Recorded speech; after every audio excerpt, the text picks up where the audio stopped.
예, 안녕하세요. 금일 강의 시작하겠습니다. 금일 강의 시작하기 전에 어제 우리가 봤던 사항들 한번 쭉 보고요. 음, 어떻게 보면 어제 많은 얘기들을 하다 보니까 약간 좀 이거저거 막 들어와가지고 혼란스러운 부분도 없지 않아 좀 있는 것 같아요. 그렇지만 하나하나 나중에 내용들을 프로젝트를 할 때 하나하나 내용들을 확인해 보면 그런 부분들에 대해서 음, 그 해당 항목들만 좀 잘 챙기다 보면 문제는 크게 없을 것 같고요. 빅데이터 중요한 거는 빅데이터가 중요한 게 아니라 빅데이터로 솔직히 무엇을 하느냐가 중요한 거기 때문에 어떻게 보면 프로젝트 또 혼자 하시는 것도 아니고 그러다 보니까 하나하나 순차적으로 어떤 빅데이터라고 하면 기본적으로 수집부터 수집부터 저장하고 처리하고 분석하고 시각화하는 그 단계에 따라서 그 준비를 하시면 되는데 가장 중요한 게 분석으로 우리는 많이 포커스하고 있지만 분석보다는 수집이 중요하고 수집에 대한 부분들은 오늘 좀 말씀을 좀 많이 드릴 겁니다. 어제 저희가 본 것 중에서는 빅데이터란 그냥 일반적인 정의를 여러 맥켄지라든지 가트너 이런 컨설팅 펌도 들어보고 MIT 쪽에서도 한 얘기를 들어봤어요. 그 모든 얘기들을 딱 이렇게 정리하면 지금까지 해오던 방법으로는 분석할 수 없는 데이터 집단을 빅데이터라고 보시면 되고, 그러면 지금까지는 어떻게 분석했느냐? 지금까지는 거의 정형화된 수치 위주의 그 정형화된 데이터들만 분석을 많이 했다라는 거고, 그러면 지금부터는 비정형화된 데이터들도 많이 이렇게 같이 포함돼서 그 안에서 새로운 가치, 그러니까 기존에 정형화되어 있는 데이터에서만 가치를 뽑아내던 것보다 비정형 속에서 더 많은 가치를 지금 뽑아내고 있다라는 쪽에서 빅데이터가 굉장히 각광을 받고 있는데, 문제는 빅데이터 프로젝트의 80%가 실패하고 있다라는 거죠. 그래서 왜 그러냐라는 거죠. 실패. 그 중에 가장 큰 게 불분명한 목표 설정이다라는 건데, 이 부분은 어떤 말씀을 드렸냐면 우리가 프로젝트를 할 때, 빅데이터 프로젝트를 할 때 어떤 공장이나 어떤 그 기업 내 문제를 가지고 이 문제를 해결하기 위해서 찾다 보니까, 기술을 찾다 보니까 그게 빅데이터로 가능성이 있다라는 쪽으로 접목한 게 아니라, 야, 우리가 빅데이터가 있으니까 빅데이터로 할 수 있는 과제가 무엇인가를 찾는 거꾸로 된 그런 프로젝트 접근이 실패를 가져오지 않느냐라는 말씀을 드렸습니다. 그래서 그런 쪽에 큰 어떻게 보면 리스크가 있다라는 거고, 솔직히 그건 무엇이냐면 4차 산업혁명이나 디지털 트랜스포메이션을 어제 말씀드리면서도 4차 산업혁명이나 디지털 트랜스포메이션 그 자체가 목적이 되면 안 된다라고 말씀을 드렸어요. 그 자체는 그 디지털 트랜스포메이션이나 4차 산업혁명에서 나온 그 과제들 하나하나가 목적이 되면 그걸로 끝나버리는 건데, 정말 우리가 추진할 거는 이 디지털 트랜스포메이션이나 4차 산업혁명의 목적이 중장기적인 경쟁력 강화에 있다라고 말씀을 드렸고, 즉 경쟁력 강화를 높이기 위해서 우리가 그 과제 하나하나가 다 수단이 되어야 된다는 거죠. 그래서 MES를 한다는 것도 어떻게 보면 굉장히 좋은 거예요. 왜? 디지털라이제이션을 하고, 근데 MES로 끝나다 버리면 그거는 4차 산업혁명이나 디지털 전환이라는 얘기를 할 수가 없는 거죠. 한마디 말해서 디지털 전환까지도 가지 못하죠. 왜? 디지털 전환은 경영 전략적인 변화이기 때문에. 한마디로 말해서 MES를 했을 때 MES를 하고 그 다음에 그 안에서 새로운 경쟁력의 어떤 가치를 뽑아내는 노력을 해야지만이 비로소 우리가 4차 산업혁명에 무엇을 했다, 스마트 팩토리를 했다라고 이렇게 얘기할 수 있다는 거죠. 그래서 빅데이터도 마찬가지 4차 산업혁명의 ICBM의 대표적인 하나의 기술이지 않습니까? ICBM, IoT, 서브 인터넷, C, 클라우드, B, 빅데이터, M, 모바일. 그러니까 이런 빅데이터도 어떻게 보면 목적이 되지 않고 수단으로서의 역할을 해야지만이 진정한 그 목표를 달성할 수 있고 프로젝트가 실패하지 않을 수 있다라는 말씀을 드립니다. 대부분이 목표 설정이 제대로 안 됐기 때문에 실패를 한다라는 말씀을 어제 좀 강조해서 드렸습니다. 빅데이터가 기술 혁신이 아니라 경영 혁신이라고 이렇게 얘기하는 부분을 우리는 그냥 넘기면 안 될 것 같고, 그 에드워드 윌리엄이 어제 얘기한 말이 하나 있었죠. 무엇이었어요? 기술은 신과 같고 제도는 변화가 없고 정서, 사람은 아직도 신석기 시대에 머물러 있다라는 그런 말씀을 드렸어요. 그만큼 프로세스하고 사람이 중요하고 특히 사람의 변화 관리가 굉장히 중요한 것이 빅데이터, 4차 산업혁명, 디지털 전환 이 모든 프로젝트에서 변화 관리가 정말 중요한데도 불구하고 사람은 약간 소외시하고 등한시하고 프로세스도 그렇고 오직 기술만 너무 쳐다보고 있지 않느냐라는 거죠. 남 보여주기식이면 뭐 기술로 해서 이렇게 반짝이고 보여주면 되는데 정말 중요한 거 우리 기업이 우리 공장이 그걸로 해서 뭔가 점프업 할 수 있거나 뭔가 경쟁력을 갖는 게 더 중요한 거 아니냐라는 말씀을 드렸습니다. 데이터 산업에 대한 얘기는 좀 이따 드리고 데이터 사이언티스트에 대한 이제 말씀도 어제 잠깐 드렸고 외국 같은 경우에는 한 9가지 데이터 우리는 이제 데이터 사이언티스트만 이렇게 얘기하고 있는데 9가지 정도의 그런 짭으로 이렇게 나눠져 있어요. 그래서 그런 부분에 대해서 우리도 한 번 정도는 생각해 볼 필요가 있고 좀 중요한 거는 기업에서 왜 데이터 사이언티스트를 직원들을 통해서 만들려고 하느냐라는 부분에 대해서는 조금 이제 퀘스천이다라죠. 왜? 그게 그렇게 쉬웠다면 모든 기업이 다 했을 텐데 성공하지 못하거든. 왜? 할 게 너무 많으니까. 단편적인 지식만 가지고 단지 R, 뭐 데이터 분석하는데 엑셀만 잘 쓰고 R만 잘 쓴다고 해서 그 사람이 데이터에 대해서 정말 마스터냐?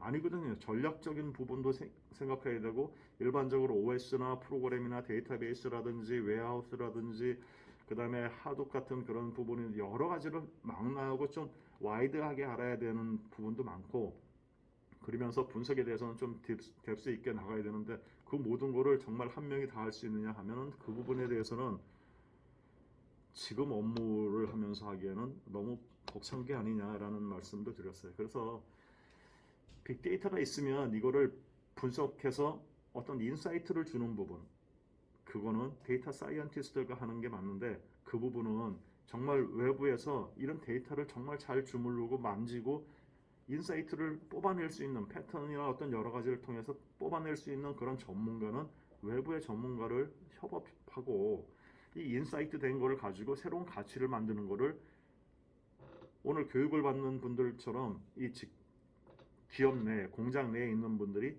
그런 데이터 메이커로 역할을 하는 게 좋은가 하느냐라는 말씀을 어제 드렸습니다. 그래서 데이터 사이언티스트 말은 멋있는 것 같지만 솔직히 그렇게 우리 직원들이 그 데이터 사이언티스트화 되는 거는 좀 고려해 볼 사항이다라는 말씀도 드렸습니다.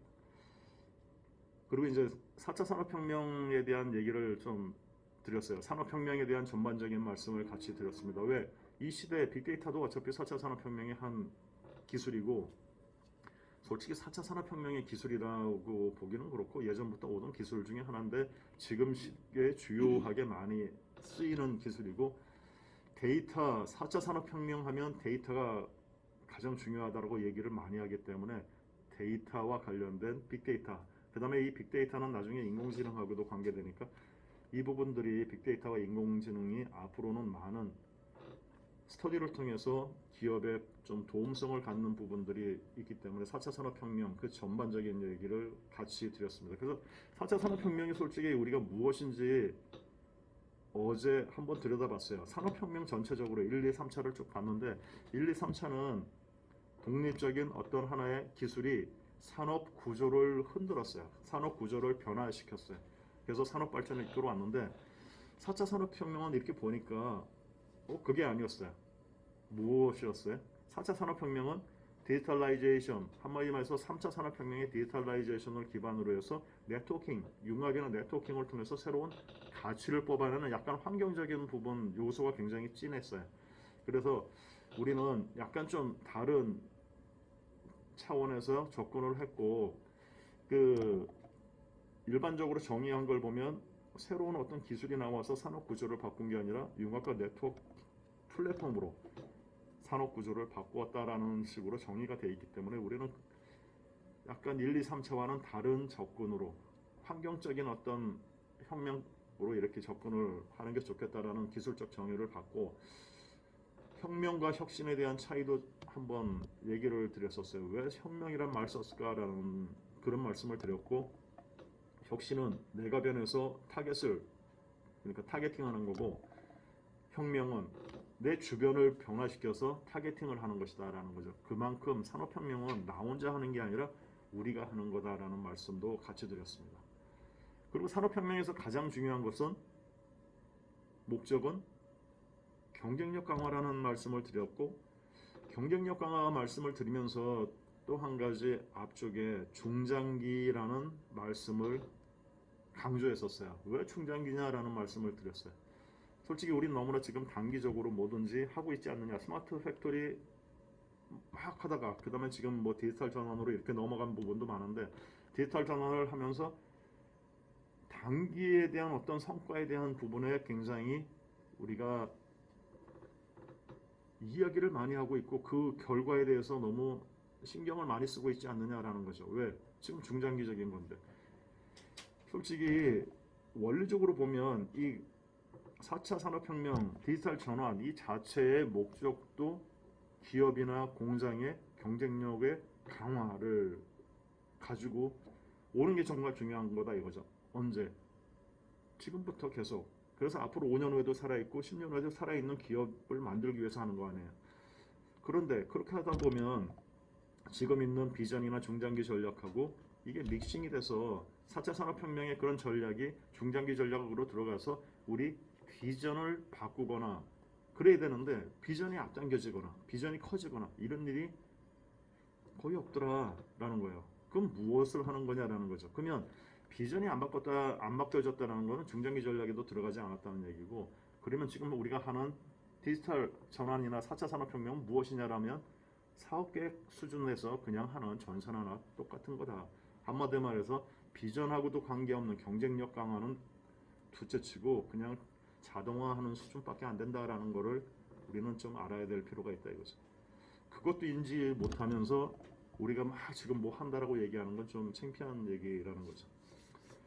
그거는 독일에서 왜 맨 처음에 그렇게 시작했는지를 다시 한번 우리 모든 기업들도 생각을 해보고, 독일이 주적인 중국을 기술로 이길 수 없으니까 그러면 자기네들이 잘할 수 있는 게 뭐예요? 기술로서 할 수 있는 전략을 바꾼 거 아니에요. 그래서 대량 생산보다는 맞춤형으로 개인 주문형 맞춤 생산을 하겠다는 전략을 바꿈으로써 일단 중국과 이제는 경쟁할 수 있다는 거죠. 중국 찍어내라 이거죠. 우리는 고가로 더 개인에게 다가가겠다라는 그런 것들이, 어떻게 보면 그런 사상이나 그런 노력이 우리 기업에서도 지금 4차 산업혁명이나 디지털 전환, 이 빅데이터를 하는 데 있어서도 그런 기본적인 사상이 우리가 좀 있어야 되지 않느냐라는 거죠. 그런 노력을 좀 해야 되지 않느냐라는 말씀을 좀 드리고 싶어요. 그리고 추진 전략에 대해서 이제 한 3단계, 보통 제가 얘기를 이렇게 교육을 할 때는 보통 4단계 얘기를 많이 드려요. 그래서 4단계 정도 하는데, 그래서 맨 처음에는 비전하고 변화 관리를 말씀드리고, 두 번째는 아무리 세 번째가 뭐냐면 일반적으로 설문이나 데이터 조사 분석을 통해서 그 안에서 과제를 도출해서 이런 것들을 하면 경쟁력이 좋아지겠다라는 그 3단계는 누구나 다 아는 거기 때문에 솔직히 그걸 해가지고는 경쟁사보다 점프할 수 없다라는 게 기본이에요. 그래서 두 번째 단계에서는 제가 말씀드리는 거는 어떻게 하든지 경쟁사를 한 방에 때려 풀 수 있는 뭔가를 우리는 찾아야 된다라는 거고, 그거를 모순에 우리는 그 포커스를 좀 하면 좋겠다라고 제가 말씀드렸고, 모순은 어디에 있다? 우리가 말하는 우리 프로세스 속에 최적화했다라는 그 곳에 모순이 있고, 그 최적화했다는 그 곳에 모순을 극복하는 순간 우리는 좀 다른 그런 점을 발견할 수 있다라는 건데, 솔직히 그렇게 쉽지는 않을 것 같아요. 왜? 모순을 발견해도 그거를 바꾸겠다라는 게 쉽지는 않거든요. 그러는 그 안에는 뭐가 필요하냐면 도전이라는 게 필요한데, 지금 중대재해처벌법에 나온 이상 도전은 앞으로 더 힘들지 않을까라는 생각이 솔직히 들어요. 그래서 저는 솔직히 중대재해처벌법이라는 거는 잘못되지 않았나라는 생각이 들어요. 왜? 솔직히 프로세스하고 계약에 의한 그런 모든 그런 구조 자체를 변경해야 되는데 윗분들 위에 있는 그 책임자들만 집어넣는다고 그게 뭐가 변경되겠어요? 그래서 앞으로 어떻게 우리나라가 더 이제 발전할지는 모르겠지만 이런 부분에 있어서 우리는 좀 아쉬움이 좀 있다. 그래서 사고, 모순 늘 극복하는 부분도 있지만 또 한 가지는 사고를 예방하는 부분이 중요하다라는 말씀을 드렸고, 사고 예방은 앞으로 왜 1980년부터 1990년 초반까지 들어왔던 건설붐 시대의 두세 배 이상 공장이 느는 바람에 갑자기 몰려 들어왔던 인력이 앞으로 2030년까지 50에서 80% 산업과 기업마다 다르겠지만 그렇게 나갈 거다라는 거죠. 제가 있던 곳에서도 한 4년 전에 70%였으니까 지금 한 5, 60% 정도 될 것 같아요. 한순간에 현장 분들이 샥 나가버리면 경험, 한 마리 역량이 훅 떨어진다라는 거죠. 그거를 지금부터 준비 안 하고 그때 가서 하겠다? 그거는 솔직히 좀 차고 것 같아요. 왜? 신입사원을 가리켜도 이 신입사원이 그거에 대해서 스터디하고 경험을 쌓으면서 성숙하는 그 단계가 있는데 3, 40년 만에 경험을 단 1, 2년 만에 그거를 대체하겠다라는 거는 약간 좀 위험이 좀 있다. 그래서 그 신입사원들이 그렇다고 필요 없는 게 아니라 그분들이 그 공장을 어떻게 보면 경험 많은 사람들이 빠져나간 그 공장을 제대로 유지하기 위해서는 무엇이 필요하겠느냐라는 거죠. 그래서 그런 부분들은 솔루션이 필요한데 그 부분들이 다 이런 데이터나 빅데이터에 기반으로 한 어떤 널리지넷이라는 그런 솔루션으로 같이 이렇게 가져가는 게 어떻겠느냐라고 해서 그 부분에 대해서 소개도 시켜 드렸었습니다. 그래서 어떤 이벤트 부분에 대한 솔루션들이 지금 각 계정으로 굉장히 많이 되어 있는데 이런 부분들을 모아서 근본원인 RCA를 기본으로 한 그런 온라인 RCA 형태와 워크프로를 통해서 신입으로 들어오는 많은 분들의 그런 서포터 역할을 좀 해주는 게 지금부터 검토를 하는 게 좋겠다. 왜? 그 프로젝트가 중장기 프로젝트이기 때문에 그런 말씀을 어제 드렸습니다.